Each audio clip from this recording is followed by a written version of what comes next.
Halo semuanya, Assalamualaikum warahmatullahi wabarakatuh. Selamat pagi Ibu Anissa, selaku dosen pengampu mata kuliah Kewirausahaan 2. Sebelum saya memulai presentasi, izinkan saya memperkenalkan diri.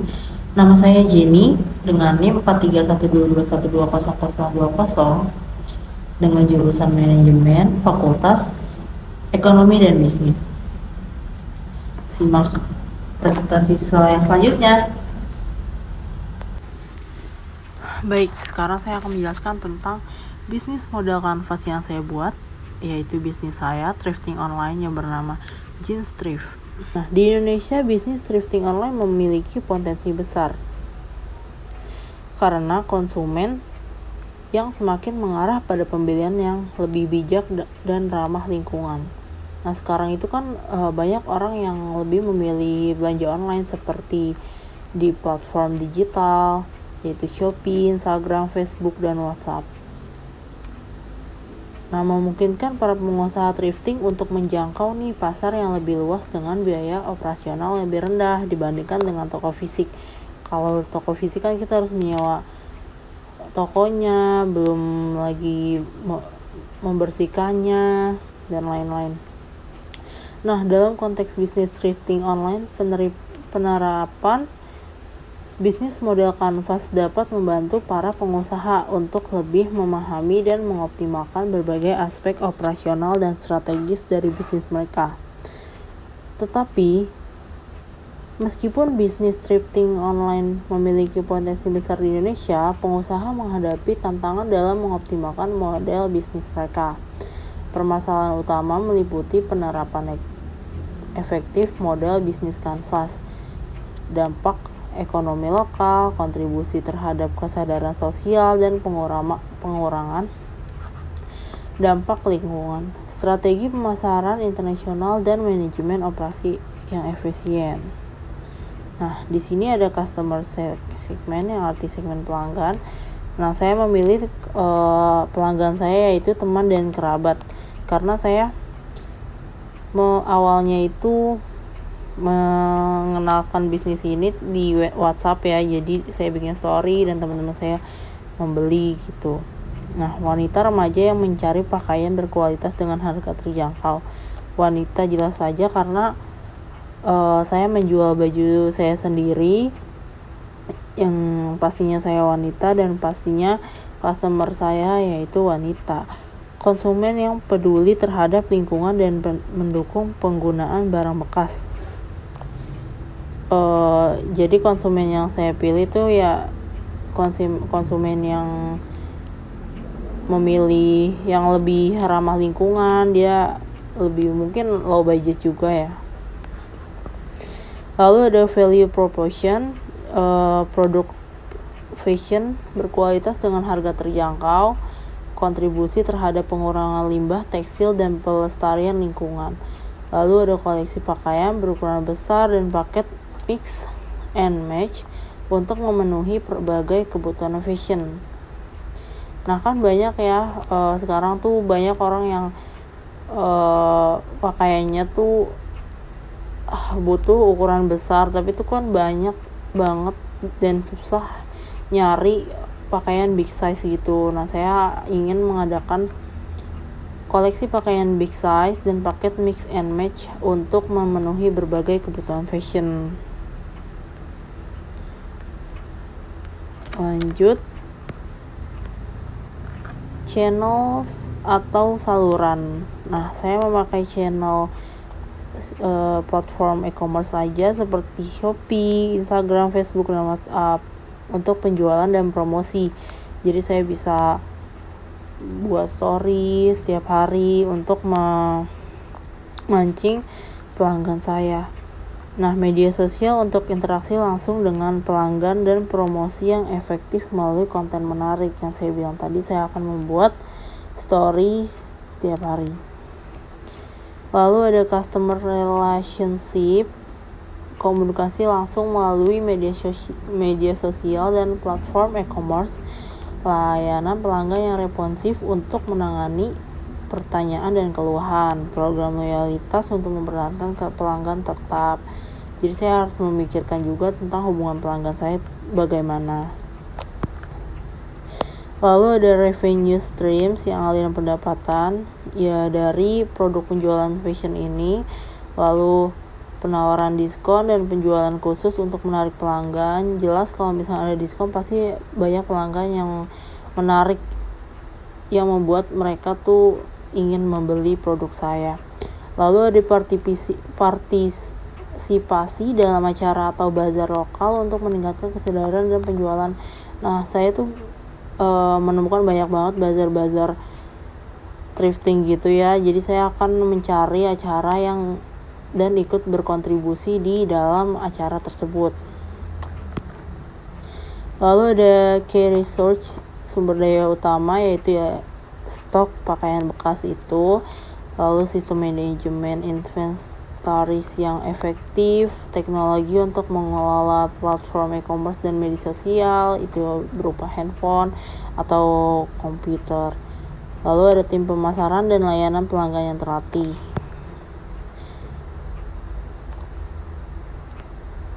Lalu ada key activities yang kegiatan utama, sourcing, seleksi dan pengolahan produk bekas, pemasaran dan promosi melalui media sosial dan platform e-commerce, manajemen persediaan dan pengiriman produk. Nah, kegiatan utama sourcing itu saya memilih dulu baju-bajunya ini apakah layak untuk dijual atau tidak, lalu saya cuci, saya setrika, dan saya kasih pewangi agar pelanggan saya tidak mencium aroma-aroma yang tidak menyenangkan. Lalu ada key partnership yang kegiatan kemitraan utama yaitu pemasok lokal dan komunitas untuk pengumpulan barang bekas. Nah, saya kan bilang tadi saya menjual baju saya sendiri, tetapi kan baju saya mungkin bisa saja habis. Nah, saya sudah menyiapkan untuk bekerja sama dengan orang-orang pemasok lokal yang mempunyai baju thrifting ini. Nah, platform e-commerce dan penyedia layanan pengiriman untuk mendukung operasional. Jadi saya memilih jasa layanan pengiriman yaitu JNE atau JNT. Nah, distributor atau agen lokal untuk ekspansi ke pasaran internasional. Nah, itu saya masih memikirkan. Lalu ada cost struktur biaya produksi, pengemasan, dan pengiriman itu sudah pasti, biaya operasional, platform, e-commerce, dan media sosial. Biaya pemasaran dan promosi itu berupa kuota ya. Lalu biaya pengelolaan stok dan teknologi pendukung. Nah, sekarang ada dampak ekonomi daerah, yaitu peningkatan pendapatan lokal dengan mengumpulkan dan menjual pakaian bekas dari sumber lokal. Bisnis thrifting online dapat meningkatkan pendapatan bagi pemasok lokal dan komunitas. Hal ini menciptakan sumber pendapatan tambahan bagi individu dan keluarga di daerah tersebut. Nah, lalu ada penciptaan lapangan kerja. Bisnis thrifting online dapat menciptakan lapangan kerja baru dalam berbagai aspek operasional seperti pengumpulan barang bekas, pengolahan, pengemasan, dan distribusi. Selain itu, peluang kerja juga tercipta dalam bidang pemasaran, layanan pelanggan, dan manajemen inventaris. Lalu ada stimulasi ekonomi lokal. Nah, dengan adanya bisnis thrifting online ini, transaksi ekonomi lokal dapat meningkat. Uang yang dihasilkan dari penjualan produk bekas akan berputar kembali ke masyarakat lokal melalui pembelian dan jasa lainnya, sehingga merangsang perekonomian daerah. Lalu ada dampak sosialnya ya, peningkatan akses terhadap pakaian berkualitas dengan harga terjangkau, sehingga masyarakat dengan berbagai latar belakang ekonomi dapat mengakses produk fashion yang baik tanpa harus mengeluarkan banyak uang. Lalu ada kesadaran bisnis. Bisnis ini meningkatkan kesadaran masyarakat tentang pentingnya daur ulang dan penggunaan kembali barang bekas. Jadi tidak langsung dibuang begitu saja dan membuang-buang uang ya. Lalu mengedukasi mereka tentang manfaat sosial dan ekonomi dari mendukung bisnis berkelanjutan. Lalu ada dampak lingkungan, pengurangan limbah tekstil. Nah, dengan mengedarkan kembali pakaian bekas, bisnis thrifting membantu mengurangi jumlah limbah tekstil yang berakhir di tempat pembuangan akhir. Ini berkontribusi pada pengurangan pencemaran lingkungan dan konservasi sumber daya alam. Lalu ada penurunan emisi karbon. Produksi pakaian baru membutuhkan banyak energi dan sumber daya alam. Dengan mendaur ulang pakaian, bisnis thrifting membantu mengurangi permintaan akan produk baru, yang pada gilirannya mengurangi emisi karbon yang dihasilkan dari produksi dan transportasi pada produk fashion baru. Lalu di sini saya akan menjelaskan tentang strategi pemasaran antar negara. Yang pertama, penelitian pasar internasional. Saya akan melakukan riset pasar untuk memahami preferensi dan kebutuhan konsumen di negara tujuan. Lalu mengetahui tren fashion lokal, budaya, dan kebiasaan belanja akan membantu dalam menyesuaikan produk dan strategi pemasaran ini. Lalu ada kolaborasi dengan mitra lokal, menjalin kemitraan dengan distributor, agen, dan platform e-commerce lokal di negara tujuan. Mitra lokal dapat membantu dalam mendistribusikan produk, menangani logistik, dan menyediakan wawasan pasar yang berharga. Lalu ada penyesuaian produk. Nah, ini untuk memenuhi selera dan preferensi pasar internasional. Ini termasuk penyesuaian ukuran, gaya, dan kemasan produk agar sesuai dengan standar dan ekspektasi konsumen di negara tujuan. Lalu ada pemasaran digital dan media sosial, memanfaatkan media sosial dan platform e-commerce internasional untuk mempromosikan produk. Lalu ada pengelolaan logistik dan pengiriman. Nah, ini ya mengembangkan sistem logistik yang efisien untuk memastikan produk dapat dikirim ke negara tujuan dengan aman dan tepat waktu. Nah, ini mencakup kerjasama dengan penyedia layanan logistik yang terpercaya dan memahami regulasi ekspor-impor. Terima kasih atas penjelasan saya.